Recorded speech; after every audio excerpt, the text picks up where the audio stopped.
تو سکون کیا ہے؟ سکون وہی ہے کہ بندہ جب زبان سے کچھ پڑھے نا، نماز تلاوت جو بھی، تو اس کا دل اس کے ساتھ میں رہے، اور جب دل ساتھ میں رہے گا تو زبان سے وہ تلاوتیں اتریں گی، دل کے اندر اتریں گی، اور دل کو سکون اور قرار اللہ تبارک و تعالیٰ میسر فرمائے گا۔ تو عزیزان مکرم، دل و دماغ کے اوپر گناہوں کے بڑے اثرات مرتب ہوتے ہیں۔ میں نے تو مختصر طور پر صرف چند چیزیں آپ کے سامنے رکھی ہیں، اگر آپ مزید غور کریں گے تو آپ کو خود کو اس چیز کا احساس ہوگا کہ گناہوں کے اثرات ہمارے دل و دماغ پر مرتب ہوتے ہیں، اور دل و دماغ کو دنیاوی اعتبار سے بھی اور آخرت کے اعتبار سے بھی اگر کامیابی دینا ہے تو اس کے لیے ہمیں اپنے دل و دماغ کو گناہوں سے بچانا ہوگا۔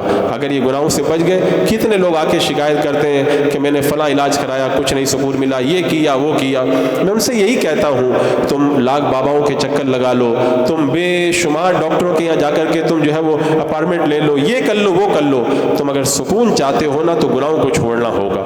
گناہوں کو چھوڑے بغیر نہ تو ڈاکٹر کا علاج تمہیں فائدہ دے گا، نہ بابا کا تعویذ تمہیں فائدہ پہنچائے گا۔ اگر تمہیں گناہوں کو تم چھوڑ کر کے جاؤ گے نا تو ڈاکٹر کی دوا بھی فائدہ کرے گی، کسی بابا کا تعویذ بھی تمہارے پر اثر کرتا ہوا نظر آئے گا، کیونکہ جو اصل جڑ ہے اس جڑ تک پہلے بندہ پہنچے۔ گناہوں کی موجودگی کے اندر یہ تو ایسے ہی ہو گیا کہ کنواں گندا ہے، کوئی کتے کو نہ نکالے اور پانی نکالتا رہے تو کنواں تھوڑی پاک ہوگا، پہلے کتے کو نکالنا ہوگا۔ ہمارے دل اور دماغ کے کنویں کے اندر گناہوں کا کتا پڑا ہے، جب وہ باہر آ جائے گا اس کے بعد جو بھی دوا آپ لوگے نا تو دل و دماغ کے اندر سکون اور قرار ملے گا۔ اللہ رب قدیر ہمیں دنیا اور آخرت کی زندگی کے اندر چین اور قرار نصیب فرمائے، اور گناہوں کی آلودگیوں سے ہمیں نجات عطا فرمائے۔